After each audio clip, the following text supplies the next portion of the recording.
Hi there, you're listening to the Guitar Speak podcast, produced here in Sydney, Australia.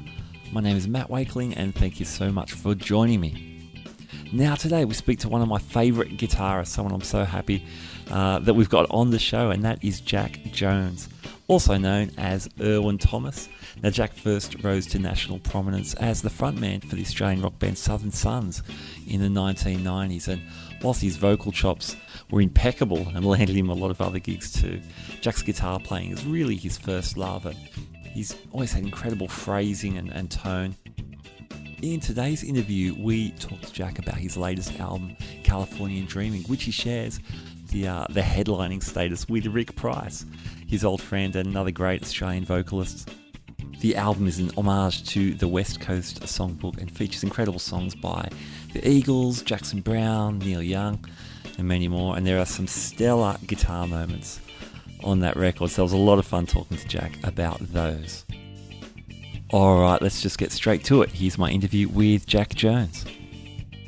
Jack Jones, welcome to the Guitar Speak podcast. Thanks, mate. Good to be here. Great to have you. Now, we're talking today about, obviously, you're gearing up for the tour for the fantastic album California Dreaming with your old mate Rick Price. I remember seeing you guys do acoustic shows back in the late 90s as a duo. When did you guys first meet? Yeah, that was probably at, we first met in about 90, and then in the mid-90s, we were kind of booked together to do some runs of shows. It was Rick and I, and we did some shows with Tommy Emmanuel as well. Mm-hmm.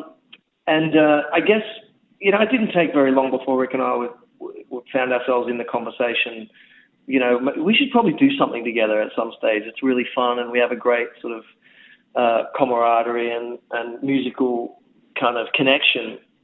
So,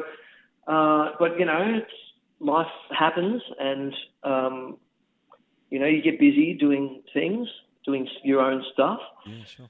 So it was great that we were able to collaborate on this record and finally sort of realize that dream that we had.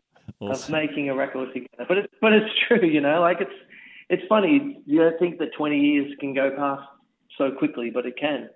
So it's been great. We've had a great time. We made the record at Ricky's house in Nashville. Mm-hmm. Did a great setup there. Had some amazing players on it, and it's just been super fun. So we're getting very excited now about our upcoming tour and kind of taking it to the next level, the next phase of that process. So you make a record, that's a certain kind of getting to know you, getting to know the song, sure, and shaping that sort of sonically, and then you get the opportunity to kind of go out and play live. So I'm very excited about playing with him, and we've been doing a lot of these little acoustic kind of shows, acoustic sort of performances promoting the tour. So I'm super excited about us getting together with the band and smashing it out. It's going to be a lot of fun, man.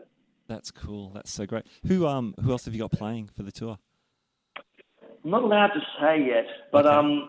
But we have Jess and Matt, Matt and Jess and Matt. Okay, they're opening. And yeah. We have three other fabulous and extraordinary musicians with us. So it's going to be really, it's going to be a great band. It's going to be a great band, and we're going to be playing.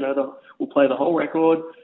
We're also going to play our old, hits, and do them in a similar. I shouldn't say a similar style to the record, because that would sort of might be a bit misleading. But we're going to do them together, which I'm pretty jazzed about. So it's going to be a lot of fun. Rick and I sing in duet style our respective old hits. So it's going to be fun, man. It's going to be really good. That's cool, man. That's great to hear. Between you guys, you've got such a great catalogue. Before the new record. So that's really good. Yeah, you forget how fortunate you are from time to time. From just I guess because of the era. The way things kind of happened, it's really created a great environment for us to continue to celebrate that time. It's great. Really looking forward to it. Cool, man. That's awesome. Man, there's so many great guitar moments on the record. I mean, the songs they're great songs. So I really, any guitar part you bring is living in a really great home. But there's some cool guitar parts. Can we talk about some of that stuff? Where to start? Sure. The title track's got that baritone part. Is that you playing that part? Yeah. So when Rick and I were kind of nutting out that song, it just occurred to me that it might be a kind of cool thing to do. And I've been hanging out to play baritone on a record that I'm actually singing on as well. So I tend to I've enjoyed that instrument, like that version of a guitar. And quite often it's such a stylized thing that it doesn't necessarily always fit. But we managed to just kind of create a nice little space for it to sort of enter, and we're really happy with that. Actually, that was a great little moment during the record. And that first, like, oh yeah, right. Because it's not in the original, but it totally works. Yeah, and I think that's a good thing that we've been able to inject a bit of ourselves into these songs without, I think, with the full intention of being respectful and paying homage to all these artists and these great songs. You don't want to sort of stomp all over them and sort of just to exert some kind of level of not wanting to be like the record or whatever. Yeah, sure. But I just think you want to sort of respectfully put yourself into it too, because that's, I think, how you truly sort of pay homage to something. Yeah. Not by just copying, so I'm glad you like that bit. Yeah, we'll have a lot of fun with that. Like My Fire, you guys inject your own kind of vibe on that becomes a new kind of animal. That's kind of like a bit of a hybrid, because there's obviously there's the Doors, version of that, and then there's a Jose Feliciano version of that song too. Yeah.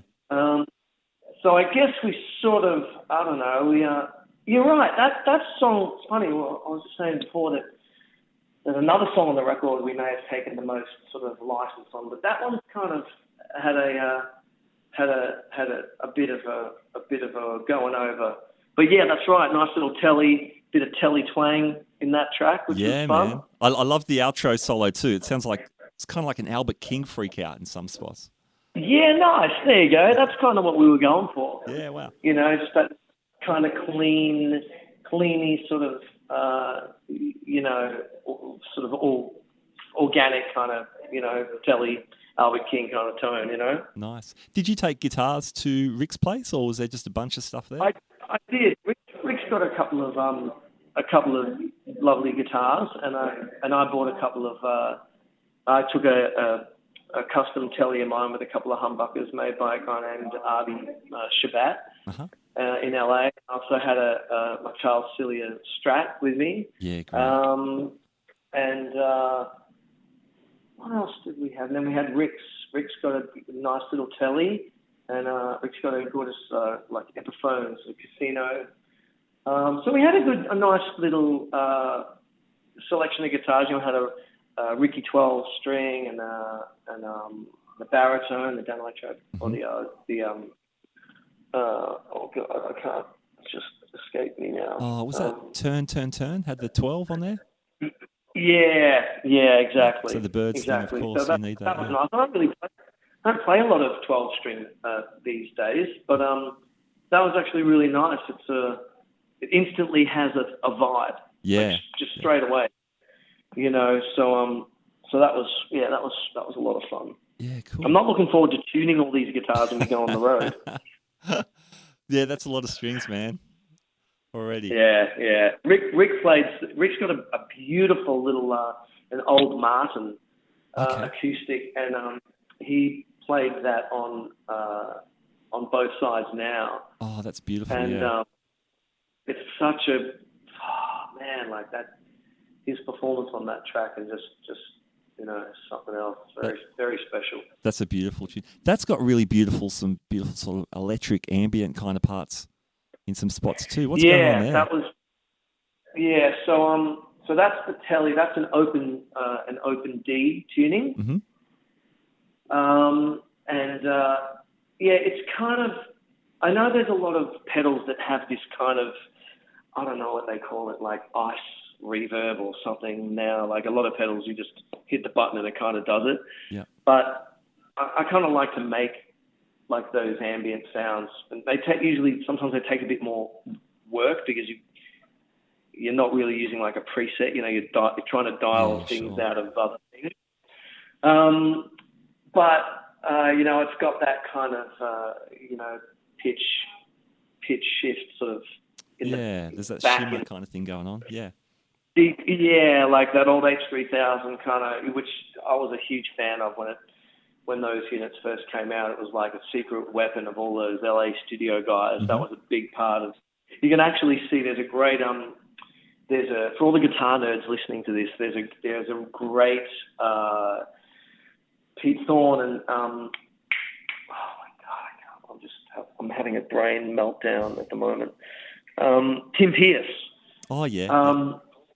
Had a chat with Michael Thompson, who, among many, many, many records, listeners may be familiar with his beautiful guitar work on Rick's album Heaven Knows. He plays all over that record. Yeah, cool.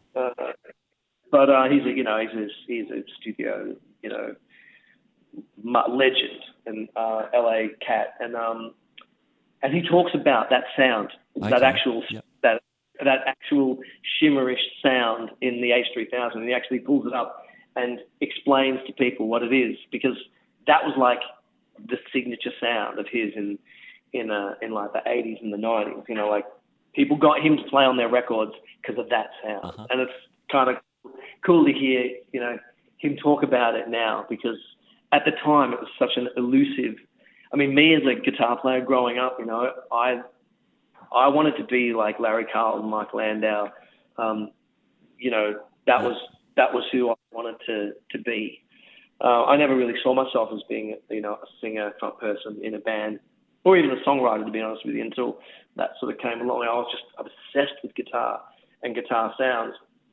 So, I spent the better part of the sort of mid to late 80s, even going into the early 90s, sounds like chasing those all those session sounds. I bought Amy Grant records in the 80s because Dan Huff was on them, Yeah. Oh, man, his playing on those records is great. It's incredible, mate. And I used to just study those records and just listen to those guitar sounds, and I'd call my mates up in LA that used to work at, Cartage. As a matter of fact, you know what? I can probably say this now because it's okay, but Dave Friedman, Friedman Amplification.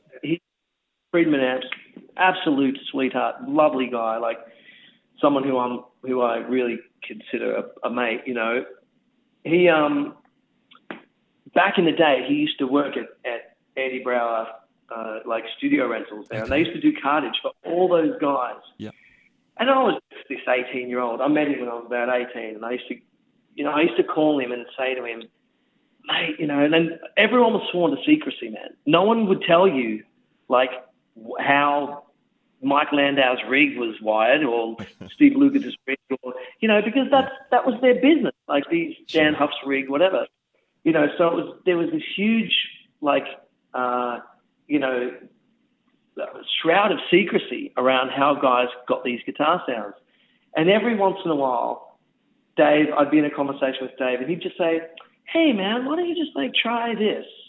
And he'd kind of give me a loose set of parameters. Okay. That would somewhere guide me to a beginning of how I might be able to kind of replicate some of these guitar sounds. And I will forever be grateful to him for doing that, because he never gave up anyone's secrets or compromised his integrity, but he did, he really did help me along during that time as far as, my endeavor to, like, pull some of those sounds, because I was in love with them, those prongs and those volume swells, and I was like, oh my God, how do these guys get these sounds? You know, like, and it was such an elusive thing, you know. Australia is a long way away and from that world. And we didn't have the internet and, you know, YouTube to go and have a look at how guys, what bit of gear, if someone was using a songbird tri-stereo chorus or, you know, we didn't have access to any of that.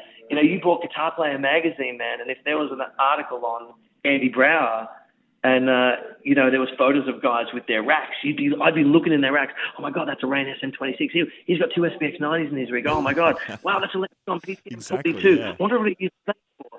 You know, oh, my God, Steve Stevens used PCM 41 for his machine gun sound. Right. Like, it was just, that was a bit, I just loved that about my journey as a guitar player during those days, like chasing that stuff. I absolutely loved it. You know, awesome, I get excited to talk about it. Yeah, man. I had Phil Buckle on the podcast last year, and we were talking about, you know, all the Southern Sun stuff, and we were talking about Nothing But the Truth, because I love that record, and we were talking about how, for me, the tones were, I mean, very contemporary for early 90s, but they stand up, man. Those tones stand up. Yeah. Yeah, I just heard Can't Breathe the other day, and that's my Soldano X88R. Okay. Which I just recently kind of pulled out of the out of the storage unit, and I put a whole rig together, like just with a lot of those sounds in it, because it reminded me of what a great sort of sound that unit has, you know. Yeah. Awesome. And we definitely. I mean, Phil has always pulled great guitar sounds. You know, he's a fabulous songwriter, obviously, but you know, great guitar player. I was a huge fan of the State and the Cutters. Okay. Yep. Phil's old band. I've still got my State LP and CD. You know, like of Elementary. You know, I was just listening to that record the other day. Actually, Phil's guitar playing on it is phenomenal. But we did, you know, I was using a bunch of old Marshalls and stuff during that time, and I had some beautiful Signature Series. Sort of custom shop Strats that were made for me by Jay Black at the time. Okay. Awesome. I loved those guitars. There was in particular, there was a green Strat with Floyd Rose and maple board, massive V, sort of old V neck. You know, it was a great guitar. I don't regret selling many things, but I probably every once in a while I kind of go, maybe I should have hung on to that guitar. I think we all do that. You know, what are you going to do? What are you going to do, man? Hey, on the new record, Running on Empty was the standout guitar moment for me. That sort of took me back to, I don't know if there's a signature Jack Jones guitar sound, but that sort of took me back to that. Tell me about that track. So that was Rick's. So the guitar was a Shabbat, my Shabbat custom Telecaster, a couple of humbuckers, some Sir pickups in that guitar, and we used full drive. Rick's got a little full drive too, and we used his got a great little Pro Junior. Wow!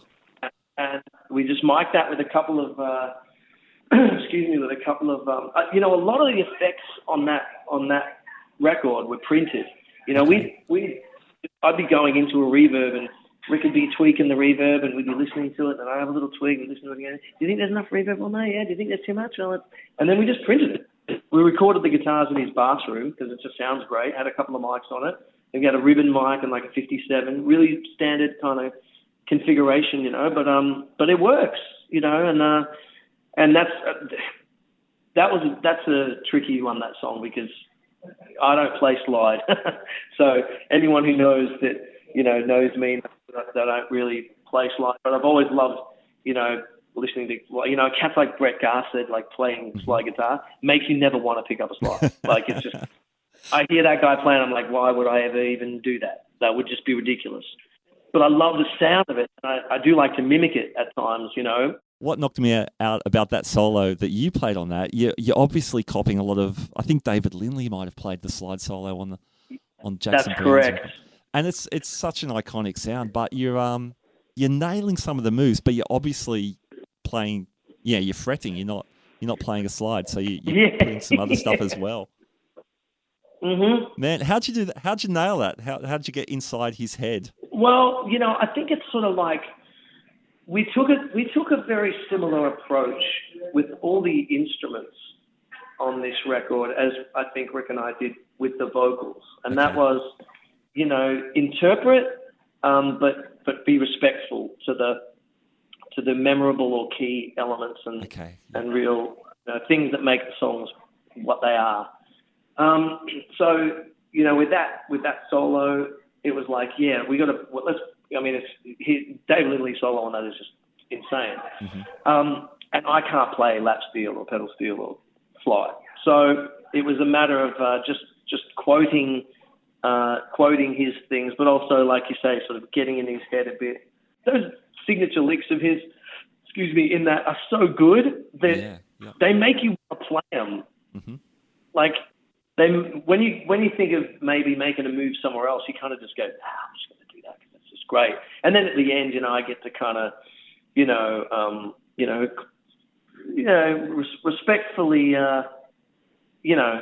quote bits and then throw a little bit in yourself, and you just hope that in the end you get the mix right. You don't really think about, you just kind of feel your way through it.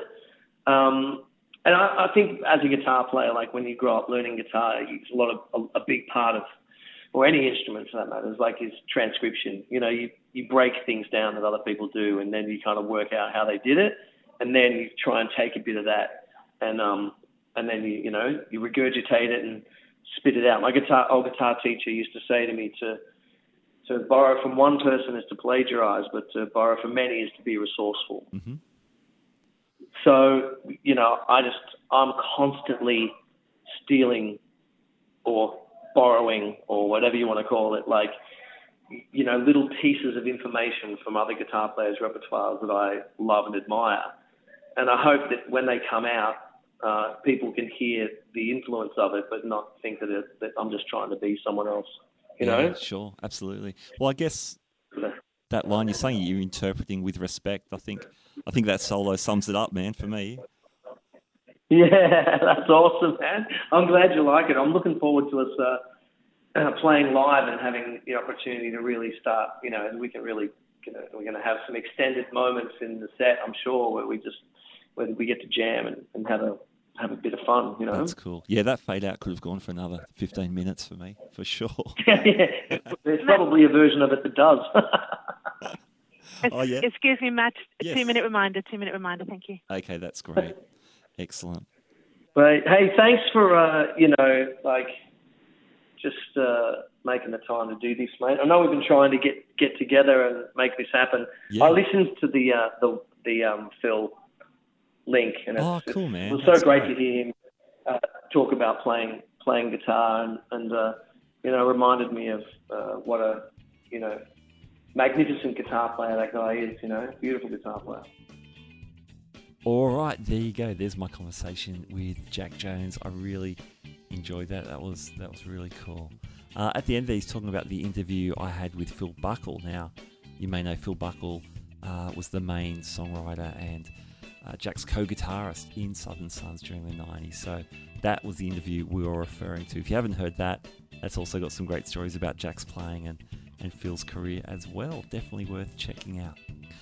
All right, I need to thank Sony Music. You could hear Joanne from Sony just chiming in, just wrapping the interview up there. Jack was on a long press day, so our window was, just the same as everyone else's, 20-25 minutes or something. So thanks to Sony, and thanks to Jade at the PR Files here in Sydney. Great PR company, and they've become great friends of the podcast here. So I really thank them for helping set up the interview with Jack as well. Now, at the end there, Jack did allude that we have been trying to talk for a while. And after the interview, before the phone was well and truly cut off by Sony, I did ask Jack if he might like to come back at another stage and talk about more of his career in a broader sense. And he was interested in doing that. So hopefully, fingers crossed, we can get that happening. I know a lot of our listeners would love to hear that. In fact, Jack is one of the most requested guitar players for this podcast. I've had so many emails or messages saying, can you get Jack on? So yeah, cool to finally talk guitars with him. Great guy, really great player, and wish him all the best Last bit of news. Sadly, the tour has been postponed. I found out a little while after the interview that the tour has been postponed. The album, of course, is still available, so check that out. Hopefully there will be some live dates to come. That would be a killer show with Rick Price, Jack, and the band, so stay tuned for that. Or if we hear anything, we'll definitely pass that news on. Alright, before we go, remember you can subscribe to the Guitar Speak podcast on Apple Podcasts or Stitcher or iHeartRadio, and you'll get our show sent to your device every time we have a new episode, which we try and do weekly. We're just getting back into it this year. We're also on Instagram and Facebook. We have a Facebook closed group as well. You can come and talk guitars or talk about the podcast, and you can support us on Patreon. All the links to these things are in the show notes for today's episode. Okay, my name is Matt Wakeling. You've been listening to the Guitar Speak podcast, and I'll catch you next time. Thanks for listening.